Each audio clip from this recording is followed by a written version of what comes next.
David Shapiro is in New York, and it's such a pleasure to be welcoming him today on a day when, I guess, David, we are looking back on a fantastic week for American shares. So you're in the right place, right time. I know you visit there often, family based over in the United States. What's the mood like there, though? We've got the S&P and the Dow getting to a new record. Interest rates now starting to fall in America for the first time in a few years. Are people upbeat? Are they excited about it? It's crazy that there's still so much concern about where the economy is going, even though the S&P is at record highs and markets are very strong. It's taking the market time or commentators to adjust to this. And there's still a lot of politics in this country. And if you turn on TV, it's all about Kamala and it's all about Donald Trump and talking about the economy. And I think that's becoming a big influence. Trump saying that, the economy in tatters, America in tatters. So there's still a little bit of disbelief, but I think slowly, I believe that the interest rate cuts that we see now and more to come are going to start giving this market a lift. And I think where I see the benefit of that is in commodity prices and also in the dollar going weaker and so on. So I think that it's going to take time. But by the end of this year, I expect this market to be much stronger than we are at the moment. But there's an adjustment period. That's an interesting comment, David, because the S&P 500 at a record, the Dow at a record as well, and yet you expect it to go higher still. Just explain that to us. Well, we've come through 3-4 years, very difficult years. And I don't think we realize how difficult they have been, the disruptions that COVID caused in terms of supply chain, factories closing, pushing up inflation. And credit to the central bankers. I know we criticize them for a week, week after week, month after month, but I think they've come through with flying colors, and inflation is starting to come down. Now the worry is that interest rates are too high for an economy to pick up, and there is concern about employment.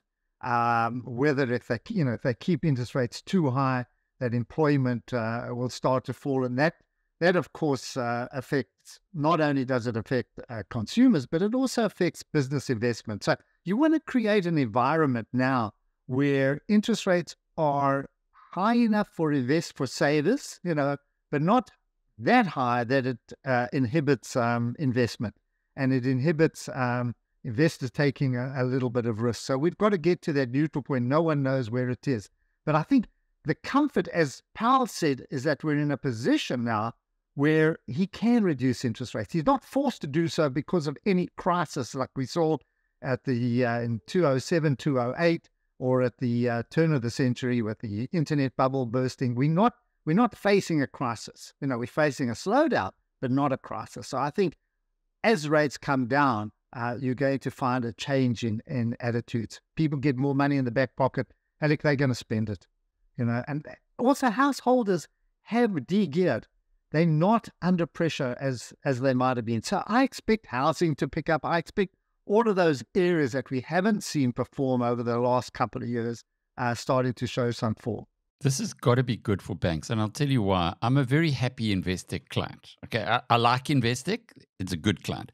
But today I got my note from Investec to say rates are down by 0.25% here in South Africa. 25 basis points in South Africa, 50 basis points in America. Okay.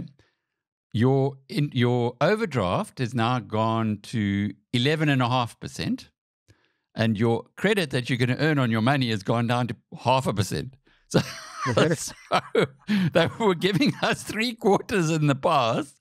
Now that's gone down by 1/3, whereas the overdraft has gone down fractionally. Banks must like this kind of environment, because that means that their margins are going to be a bit better. Yeah. You did right. That is going to happen. It's going to take time before they're quick to reduce the rates that you're going to earn, but not the rates that they charge you. But Alec, where you dead right, and I think where it's going to reflect. If you looked at the bank results Even Investec's results, even if you go through them, First Rand's results, Standard Bank, there's not much activity.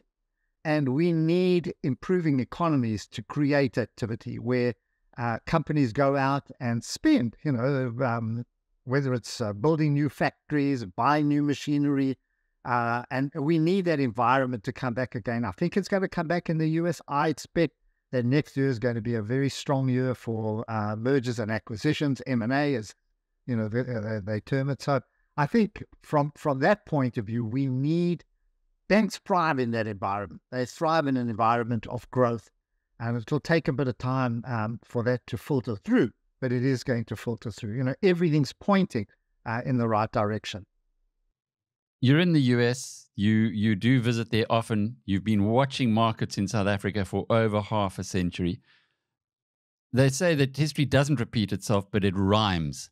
How's it going to rhyme now in the next, say, year or so, given that interest rates are now in a declining cycle? What can we look out for? For better markets. Where we've got a bit of conflict at the moment, which might be confusing, is that Europe is under pressure at the moment. I was reading Christine Lagarde, and she was complaining or pointing out that things are not quite in sync because of COVID. And I think Europe's taking more of a knock than America. America's quite self-sufficient, but Europe relies heavily on China. It relies on growth, particularly if you look at Europe and if you look at France and the luxury stocks, if you look at Germany and the motor industry, if you look at their industrial side, they make heavy machinery. The Germans are not big spenders. They're not a consumer nation. So they're under a bit of pressure. And I think that's been reflected in a lot of the companies that are on the JSE.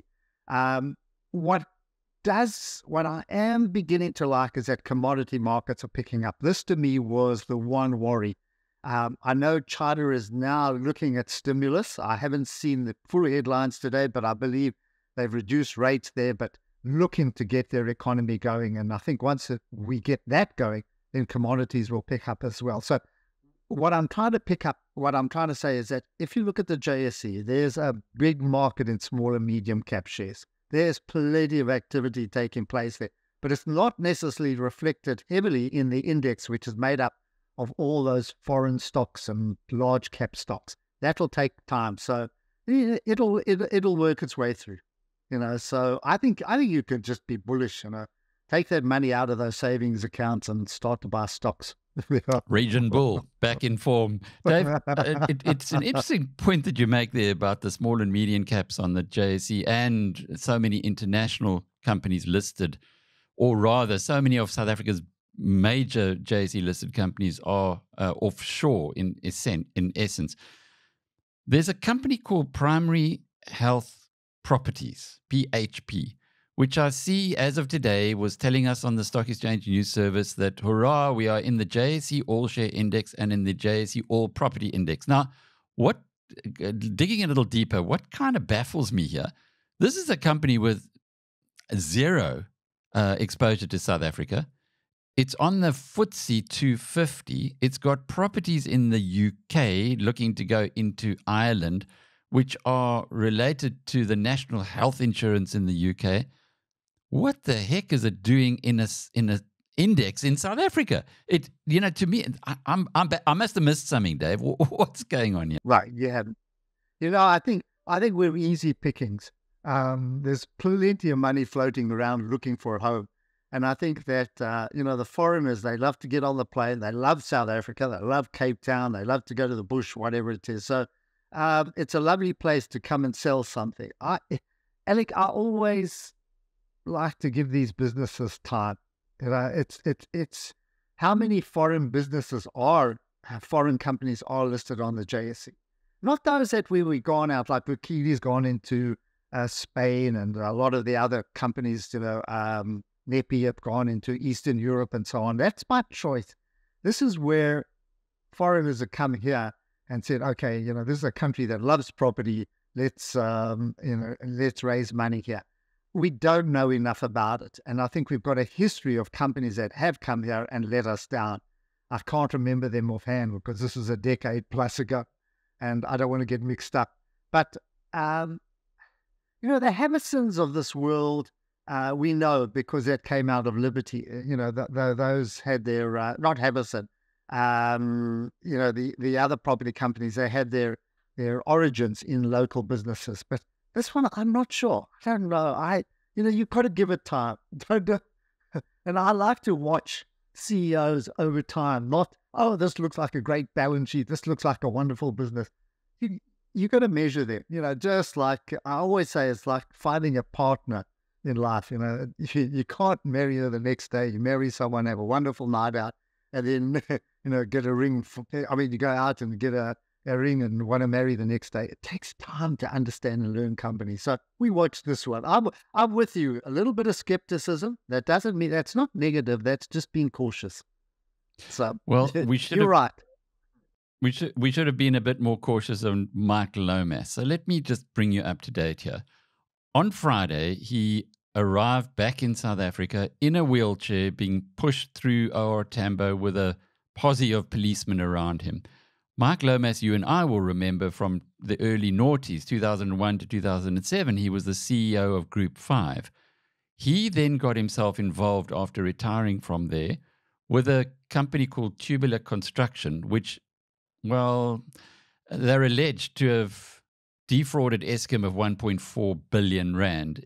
The whole thing was exposed when Paul O'Sullivan was approached by the BEE shareholder in Tubular, a guy who had 35% of the shares, had never paid a cent for them, and then wanted to know, hang on, you got this big deal with Medupi, why aren't I getting any money from it? And was then told that they were operating at a loss. So he asked O'Sullivan to look into it, and so O'Sullivan did. And out of the woodwork pops Mike Lomas. Now, David, that's a guy who he used to come into the studio often when we were doing that radio show. We remember him well. What a sad end. And he had to be extradited, by the way. He was not prepared to come back and even work with the state. He was extradited back at the age of 78. Wow. I find it very odd. It just shows, we remember Marcus Juster very well. So, but during that period, it was a particularly strong period. There was a time I started a 2010 fund simply because of Thabo Mbeki said that they were going to spend 150 billion on infrastructure. Doesn't sound like a lot in today's terms, but at the turn of the century, it was in the early 2000s. And it was, obvious that all the construction companies were going to benefit. Group 5 being one of them. Remember, they had their headquarters just off the M1 as you round the bend on the way to Pretoria. Wonderful and a very well-established business that also, found hard times after things began to slow down. But Mike was a character. I don't know whether it comes with mining and construction that you get these real tough guys. But I never had any reason to suspect anything wrong with Mike. And, when you went to a party with him or you went to a cocktail, I can't remember who was the piano player that was always sat down at the piano. And I can't remember which. Brett Kebbel was quite a piano player. He was a great pianist. I just seem to have a recollection of someone sitting down at the piano and being a great piano, whether it was Mike or not. But it's rather sad that it comes to this after a long, illustrious career and why one has to go that way. I don't know. There's so many people who are so clever, so good, that don't need to, do these kind of deals or look to make money that way. I don't know. It was all done even in the period about when Medupi was made. Smart man, yeah. Brett Kebbel. I say Brett was a smart man, yeah. Very entertaining, great character, but maybe that's a warning sign for us. Anybody can sit down at a piano and tell jokes. Careful, yeah. But David, wasn't it also a period where, because this happened kind of in the mid-teens, 2015, 16, 17, when Medupi and Kusile were being constructed, it is almost a period like it was a free-for-all. You had the Guptas in charge. They were plundering like crazy. And Eskom, well, the Eskom manager a guy called Frans Clarkudi, was he was so brazen. He had a 715 million rand signatory signing powers. Imagine this, 715 million rand signing powers as a project manager or the project manager. So when these crooks, facilitated by Lomas, wanted to get a project for 1.5 billion, it was too high. It would have to have gone to the board. So they then cut it back to 708 million rand and then promised that they'd pay him. Yeah, they pay him the rest through fictitious invoices. I mean, that's just like, come on, guys. This is class 1 type of bribery and corruption. It is such low level, and I think the reason they got away with it is that the levels of corporate governance here were such that they knew they wouldn't be detected. It was a chummy situation. South Africa has been, I think that's been the basis of the corporate governance breaches here, that there hasn't been that watchdog. And, lucky there are people like Paul O'Sullivan who've just continued to fight relentlessly against these kind of issues. And Alec, it's years and years of this that we have to reverse in South Africa. But for a chaps like Mike, to have been part of it, it's difficult to understand, what he thought he'd get away with, because eventually it comes out. If not 5 years, 10 years, 15 years, it comes out, and just sad. We've got good businessmen in South Africa. You know what? I mean, we've had really good businessmen. They don't need to go down that route. Well, that was my question, really. Here's a guy who would have been financially secure in any way you look at it after being the CEO for that long. Group 5 was still thriving at the time that he left in 2007. His share options would have been worth a fortune. It only went bust in 2019. But maybe, who knows, Dave? Maybe there was funny business going on inside Group 5 itself. Just to close off with, there was an announcement today on I suppose, a pretty thin SENS reporting day, given that tomorrow is a public holiday. But there's an announcement from Hyprop, another property company, that it sold its shopping centers in Nigeria and Ghana. We did hear in their results, or see in their results, that was coming.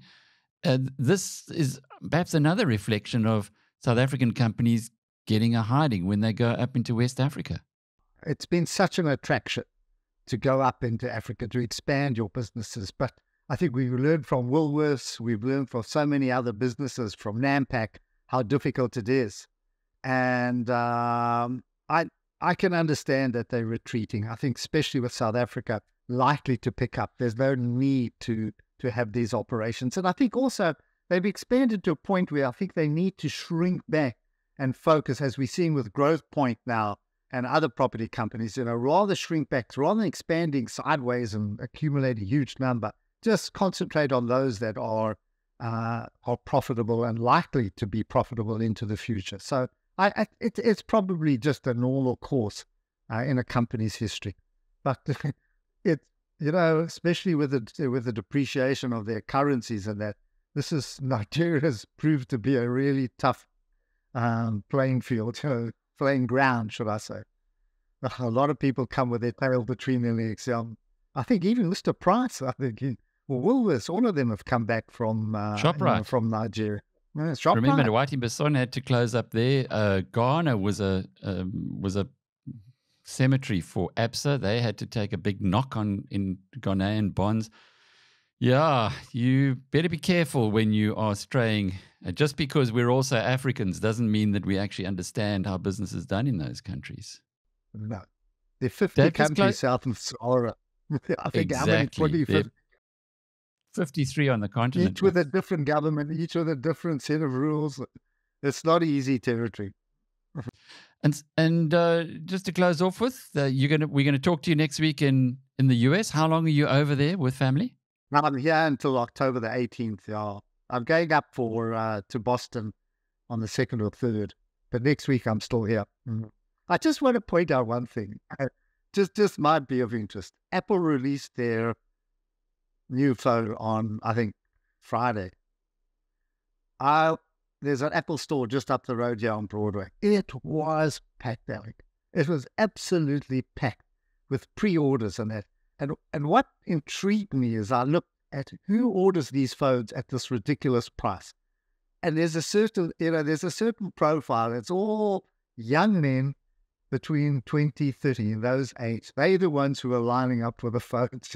They were not old people of my age. There were not, funny enough, very few females, but mainly it's just, those are the ones who love their phone and who actually make full use of it. They're the ones who understand AI, who understand the gaming and that. But the place was packed.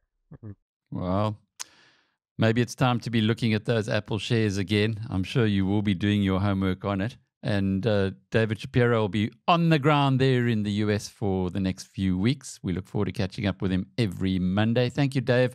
Enjoy, love to the family, and we'll pick up again in a week's time. David Shapiro is with Sasfin, and I'm Alec Hogg from biznews.com.